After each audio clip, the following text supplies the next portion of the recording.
Hello everyone and welcome to episode 6 of Reflections of a Slightly Conscious Being, season 2.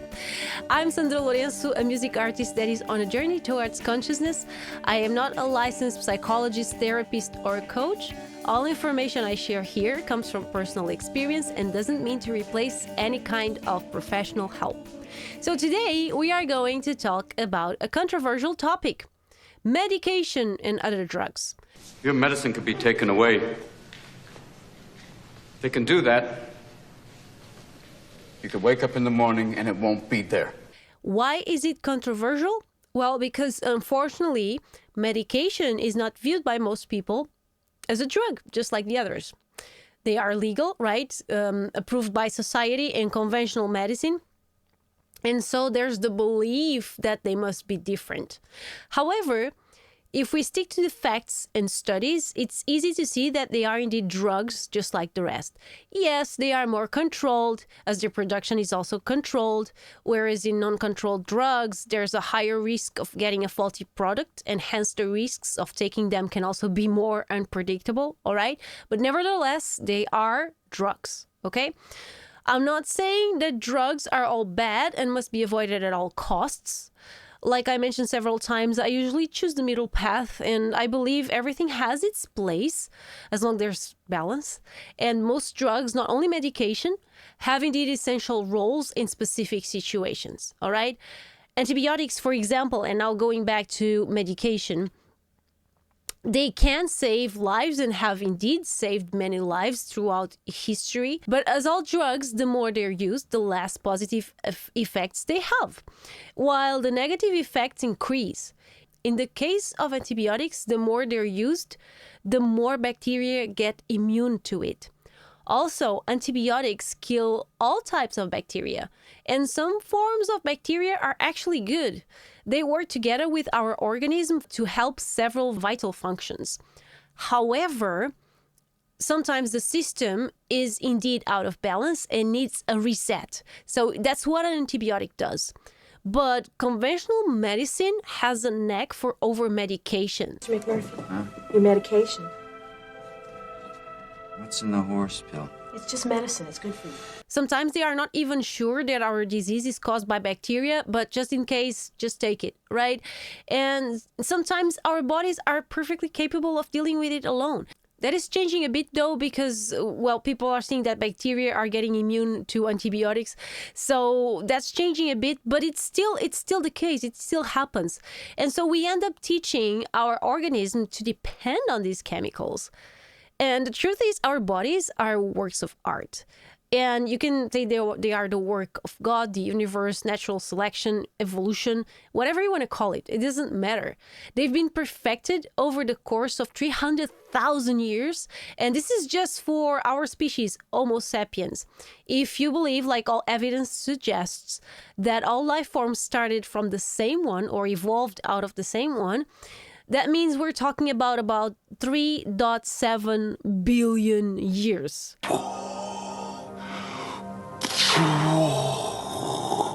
That's a lot of time for learning how to thrive alongside other different life forms and for optimizing the ways the body works. Yes, other life forms also learn, they also adapt, and even new ones arrive from time to time that challenge our bodies. COVID was just the most recent one, as we all know. But truth is, every 100 years, more or less, there has been a pandemic to challenge humankind. The advances of conventional medicine do help us have an advantage against other life forms like bacteria and viruses. And I don't want to in any way to deny that. Okay, that's not the purpose of this episode. But do you even give your body a chance to prove their worth? You have to let it all go, Neo. Fear, doubt, and disbelief. Free your mind. Or do you take drugs right away even when faced with just a minor challenge like a cold or a headache? Live it up, baby, say bye-bye. Finally sing out.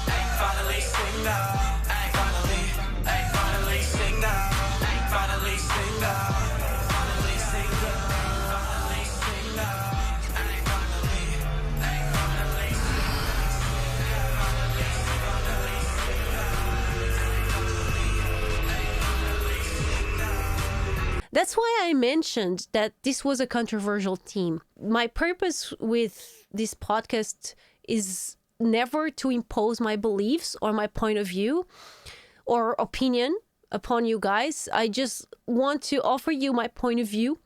I want to offer you some facts and some, reflections and challenge you to think for yourself and get to your own conclusions. You may end up, listening to one of these episodes.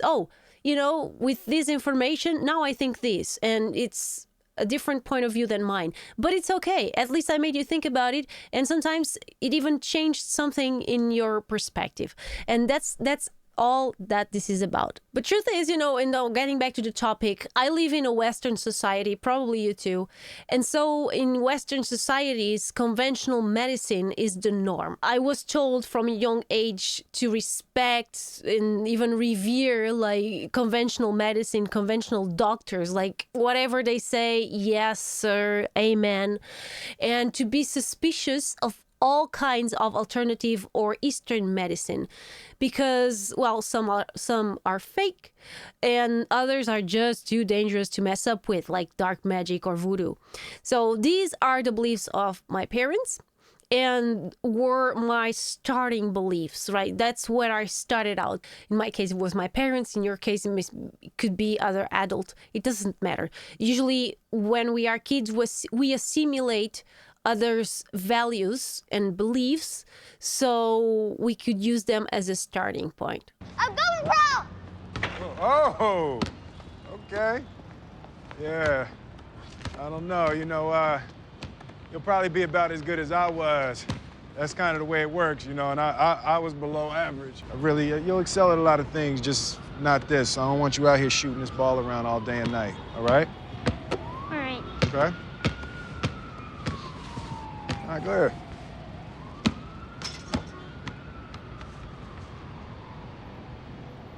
In my case, all non-conventional healers were seen the same way as religion, actually.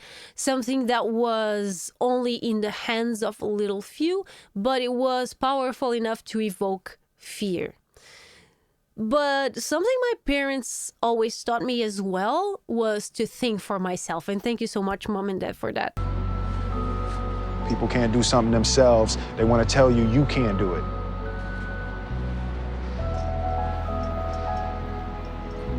You want something, go get it. Period.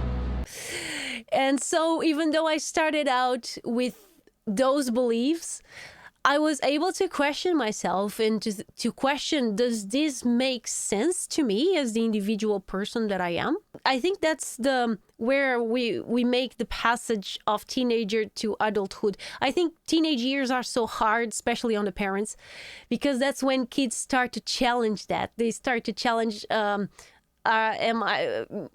parents stop being the superheroes. We start looking at them like, oh, maybe I don't agree with everything you say, or maybe I do have different opinions. So that's kind of the passage, the rite of passage. And when we are adults, we become our own people, our own individuals. Well, if everything goes well, of course, it's not always the case. There are always exceptions, but this is pretty much how it goes.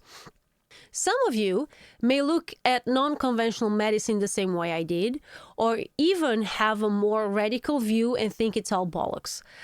Just like in medication, and there's something in common here. It's just like in medication, conventional medicine is more controlled and regulated than non-conventional medicine. And so you can indeed find many so-called healers that just want to take your money. And that's absolutely true. Yes, for sure. Unfortunately, non-conventional medicine is hard to regulate because it deals with forces or energies that are not easy to observe by standard means. Quantum physics is getting closer already has confirmed many facts that many alternative healing teachings have used for almost thousands of years in their healing teachings. If you think about it, just now science is just making this fabulous bridge between it's quantum physics is almost the bridge between science and religion, but I think spirituality is a wider term. When I talk about non-conventional healing, I'm not talking about religion, even though religion can be a form of healing, of spiritual healing. But religion is just a small part of all spiritualism. And we can include even psychology in this unknown, the study of the unknown, of things that science can not explain yet, hopefully. And I do believe quantum physics is doing a great job at bridging science with spirituality. But when I use the word spirituality, I talk about philosophy, I talk about religion, I talk about Gnosticism, which is the knowledge behind religion. Alchemy is also another form of passing that knowledge. All right, so it's basically the knowledge behind all religion, the universal knowledge, something that it's impossible to define by logical terms and using logical language, but it can be transmitted. And so it's amazing that finally, we're living exciting times. Finally, after so many years of humankind, science and all this knowledge, non-conventional knowledge, finally they are being bridged. But truth is, you don't have to believe in anything that I'm just mentioning. You don't have to believe in alternative medicine to agree that our bodies are programmed for being healthy. Okay? Yes, some of us are born with so-called flaws that cause us to have health challenges. Maybe you had an accident. Maybe something that caused you not be healthy. But that's not the norm, right? The norm is for us to be healthy. All diseases are caused by a flaw in our immune system. The only exception is when our bodies reach their limits, being old age, over effort, or not having their basic needs met, such as food and water, for example. But if you exclude all the situations I just mentioned, diseases can be caused by internal or external agents. One example of an internal agent is cancer, right? Examples of external agents are viruses and bacteria. So, internal or external, our immune systems are prepared to deal with this, right? This happens pretty much every day. You don't even notice. We have bacteria and viruses entering our bodies all the time. Our bodies produce flawed cells all the time. These are simply production mistakes. They happen. The bacteria and viruses that are entering my body, not all of them are harmful. We already mentioned this, but some are. Yeah, maybe they are entering right now. But our white cells are programmed to detect these potentially harmful agents and destroy them. That is, kind of work like Pac-Man eating those ghosts. But for some reason or reasons, and these reasons are not clear at all to conventional medicine, but they are very alternative healing methods. Some of them have great reasoning behind these reasons. We're not getting into that. But sometimes our immune systems, for some reason, fail or are down. And those agents grow, reproduce, and eventually become harmful to us, causing even death. But why is that, if you think about it? Because logically speaking, why would these agents cause the death of their hosts, knowing that also means their death? So this is a question. This is not something that I will answer all right? But it's something that, again, it's meant to make you think, right? If logic explains everything, then why is that? Why are these agents going against their survival instincts or out of their way to kill us?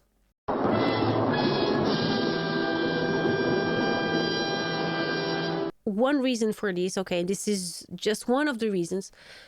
The agent is new, and so it's still not optimized. And that was the case of COVID, the virus of COVID. It was a new virus, but this type of behavior has been already observed on other viruses. So what happens is the first COVID virus was very, very aggressive, had really aggressive symptoms, killed many people.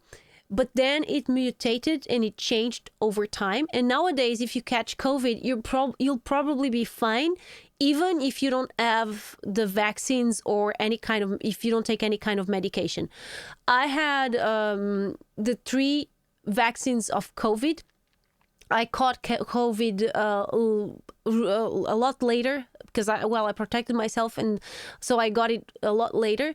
And when I got it, I didn't take any medication for it. It went away on itself. And then I met people who had never been vaccinated but got COVID at the same time as I did, so probably the same mutation. And they had exactly the same symptoms as I did. And I had 3 doses of vaccine. So chances were, if I never took the shots and if I was always careful, I would probably be fine anyway. These mutations happen because there's no point for the virus in killing the host. The virus wants to thrive, reproduce, and grow. And so the better you feel, the less symptoms you have, the more healthy you are, the more people you'll infect, and you need to be alive to infect other people. So, but this is the only example I will talk about why there are some cases that these agents eventually cause the death of their host. Cancer is, of course, one of the hardest diseases for conventional medicine. Then many people, why there's still not a cure for cancer? It's just because cancer is not caused by one agent, one universal agent, like not one bacteria, not one virus. Cancer is your own body. So if you have cancer, your cancer is unique as you are. Yes, there is skin cancer, but that is just the location of the cancer. It's not the type of the cancer, it's just where the cancer is. So cancer is one of the hardest diseases. And again, non-conventional medicine also has amazing explanations that to me make a lot of sense. But we will not get into that. Okay, this is just to make you think, if death is not the optimal factor for any of the life forces involved, why does it happen? And this is one of the paradoxes, because conventional medicine and conventional logic cannot give you a proper answer, right? Again, let's go back to the topic, because that's not the purpose of this episode today. So, most cases, our bodies are able to handle these challenges alone, being internal or external, all right? And before they scale out of control. What most people call being sick is actually our bodies going into battle mode. So what happens when we get sick is our immune system, for some reason, didn't work. And again, these reasons, sometimes medicine says, you had a lower immune system. When you're stressed, when you're under stress, your immune system is lower. But you're like, why? Why does that happen? And conventional medicine doesn't have an answer. They just say, our immune systems are different. That's the overall answer. But you ask them why, and they have no idea. That's true. But basically, when our immune systems don't work right away, the agent is detected a bit too late. And what happens is that what started with just one cell or one organism is now a more dangerous threat. It has multiplied, and so drastic measures are in order. So you know why you feel bad when you're sick?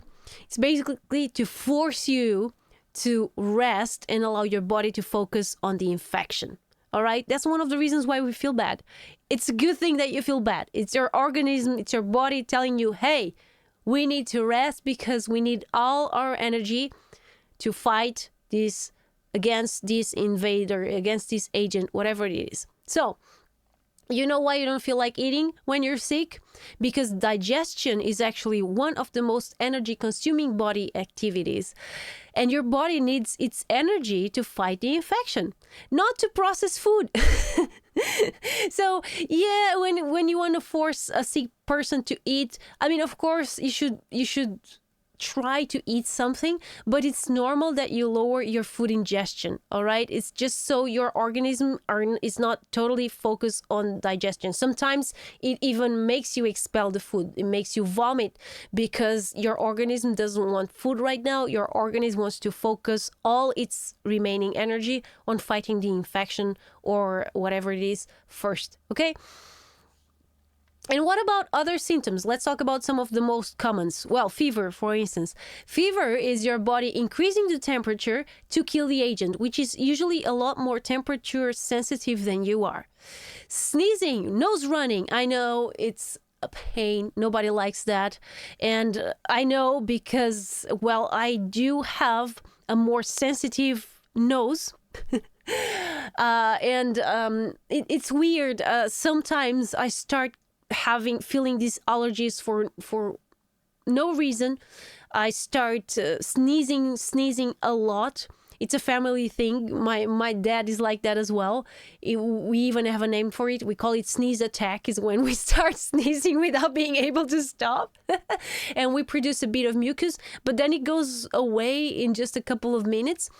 I do believe that's our bodies reacting to something, because when this happens, when sneezing and nose running happens, is when your body produces a mucus to trap the agents and expel them from your body. Okay, when you have allergies, it is just your immune system being hyperactive and overreactive. All right, so for instance, I'm very sensitive to cloth dust. You know, the cloth dust. When I clean when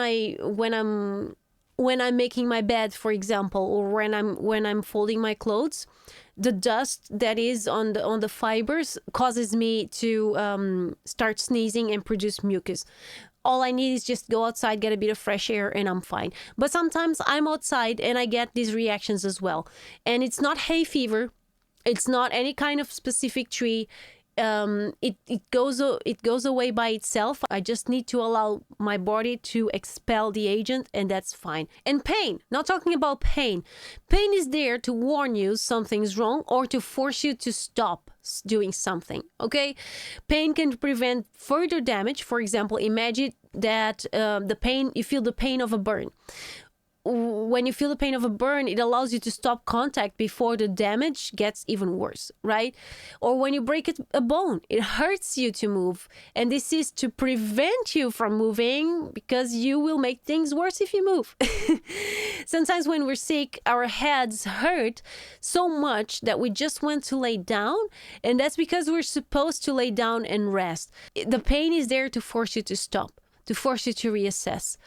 You know, when you have migraines and you get hypersensitive to light, you get hypersensitive to noise, that's because your brain is needing to shut down. All right, your brain had too much stimuli and now is asking you to stay in a dark room and without noise. Your body is needing that time of silence and darkness, of not having any kind of stimuli, right?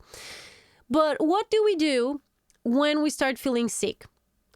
We take drugs that numb and even cancel what our bodies are trying to do. Does this make any sense when I put it like this?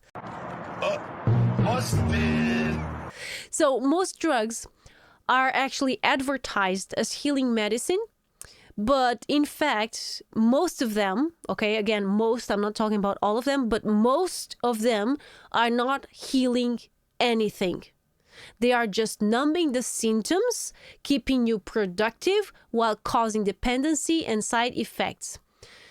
This can be applied to pretty much all kinds of drugs, but it's a lot easier to see when we're talking about drugs that aim to treat the diseases of the mind. And talking about my personal experience, my mom had traumatic experiences growing up. And as a result, she developed one of these mental diseases, so-called mental diseases, at a very early age. She was only 16 when she had her first meltdown. She was wrongly diagnosed as depressed for many years and medicated as such. Only when she was 40 years old or so, they changed the diagnosis. Oh no, you're not depressive, you have bipolar disorder. Later on, they added schizophrenic as well. Schizophrenic, I just saw someone recently saying this and I thought it was hilarious, but also very true. Is that schizophrenic is a term psychiatrists use when people mention they hear voices in their head, for example, and which means we're all schizophrenic, right? She has been taking medication since she's 16 years old. Again, this medication is not treating anything, it's just numbing her symptoms. Since she's been taking meds for so long, the dosage she takes nowadays is massive. My mom is 69 years old right now. And, well, the only way medicine still works is in massive doses. With time, she became less and less productive. As the dosage increases and time goes by, her body started also showing the side effects more and more. Nowadays, she's overweight and she barely eats. She's incapable of being independent. She's actually losing the physical control of her body. And now she even has symptoms of Parkinson. We've done tests to test if it was Parkinson or not. Everything else came clear. She doesn't have Parkinson, but she has all the effects of Parkinson. And guess what? For the doctors, this is all normal. They are the side effects of the meds she's taking, and there's nothing they can do about it because, well, with her condition, she cannot stop taking the medicine. She has a psychiatric doctor. She goes to sessions, and these sessions are just to access the meds she should take and to adjust dosage, nothing more. It saddens me a lot as her daughter to see this, but this is my parents' choice, and I have to respect it, even though I don't agree with it. I wish they would try other ways, but, well, I must respect it. And the reason I'm telling you this is I've told this story and many times to people who are considering taking any kind of this medication or starting, because this is a black hole. All right. And you start taking it and then you cannot sleep without it. And then you cannot function without it. And it's just, you become an addict. And it's no different than being any kind of drug addict or alcoholic. It's no different. Yes, most medication to treat these kinds of conditions are just like any other drug. They can be fun here and then. There are people who take it. It's fun to go to bed and sleep right away. I'm sure other kinds of drugs can be fun. I'm sure you have a lot of fun if you drink alcohol. But some drugs can be even helpful, all right? Yes, for sure. And when we're talking about extreme cases, people needing to calm down, people that need to shut down their brains and they don't have any other way, and they are just too into it to stop without medication. Yes, medication can be helpful and can even be, the only choice. For sure. But always keep in mind that these drugs are highly addictive and they have all these side effects. right? I'm sure that all the years that my mom took those meds, I'm sure the doctors thought it was for the best. I'm sure her parents thought it was for the best. I'm sure my dad also thought it was for the best. But now we are seeing the results after so many years of meds. And it's sad. And doctors don't talk about this. They should. But they don't talk about this when they give this medicine to people. There should be a disclaimer, but they don't say this. So going back to my question, is this the answer? Are medication and other drugs the answer? It depends. And I know my answer is always maybe, right? But most times they are definitely not the answer. They can act as a buffer, all right? While their chemical window is open, you may regain a much needed clarity without being consumed by the symptoms that you are experiencing, okay? But never forget that this chemical window is short and comes with a really high price in the medium or long run, all right? I know you don't like feeling sick. No one does. It's no good for society either, right? That's why, of course, all this medication makes sense. And so, of course, it's a good thing. Western culture is all about being active and productive. And if you don't feel sick, you can go on working. Yay. Thing is, most diseases will go by much quicker if you give your body a chance to heal itself. Your body is so effective that even when you take drugs and don't rest, it still can do its job while you're sleeping. But it will take you longer, all right? So learn to accept, this is the first step, learn to accept the symptoms for what they are, all right?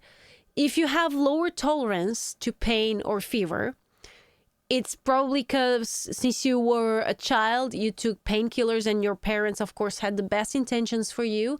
And so you took painkillers or other type of numbing drugs so you didn't feel the pain. We all know someone who deals extremely bad with being sick. If you don't know anyone, chances are that's you. I'm sorry. Oh, busted again.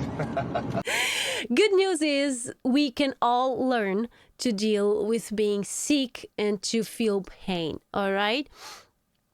I'm not saying you should go walk on burning charcoal, all right? That's not what I'm saying. Just trying to challenge you to do something different, okay? Next time you have a simple cold, don't fight it with meds, all right? Don't take meds. Give your body a chance. Over time, I assure you, it will become easier and you will start noticing that the disease will disappear a lot quicker than with the meds. Another advantage is that when you do need to take medication, imagine that the pain is too strong. Imagine in case of women, you know, not most of us, but many of us deal with menstrual pain, and it's a lot. For some people, I'm lucky on that field, but I also have experienced some pain, and sometimes okay, on that case, let's take a painkiller because the pain is being too strong. If you never take meds, good news is when you do need, everything will work like a charm.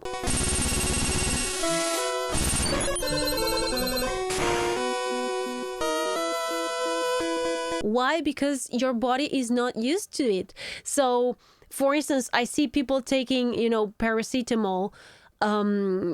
For me, 100 grams of paracetamol has a really high effect on me. I feel it right away, and I still feel the pain, but I feel the numbed pain because I do have a higher sensitivity. I know I cannot do I don't do creative work as well when I'm under that kind of medication, so I try my best not to take it, but sometimes yes. I'm not saying I never take it. I do my best to never take it. Then sometimes we see people that need to take a really, really high dose and it doesn't do anything. Well, it's probably because your bodies are already used to it, and so you are losing the chemical window. That's what's happening. But of course, again, if you don't get better, please take medicine. Please go see a doctor. preferably don't self-medicate. Preferably, at least give a chance to a doctor to do the damage.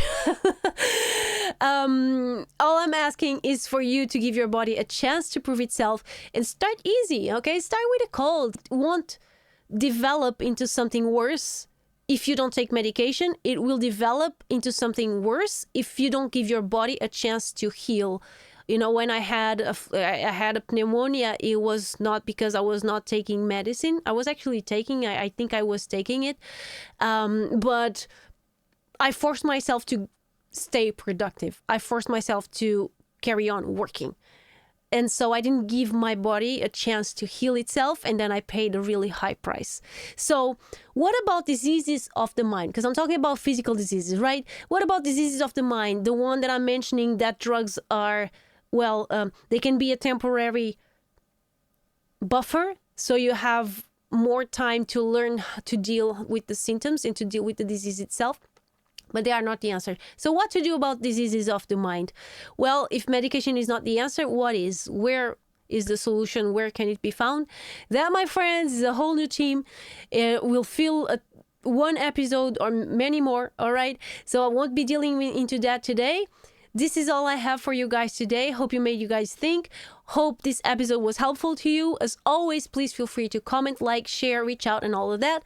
Meanwhile, if you have ideas, suggestions, or questions, whatever it is for future topics or past topics or this topic, whatever, mail me at mail@sandralourenco.pt.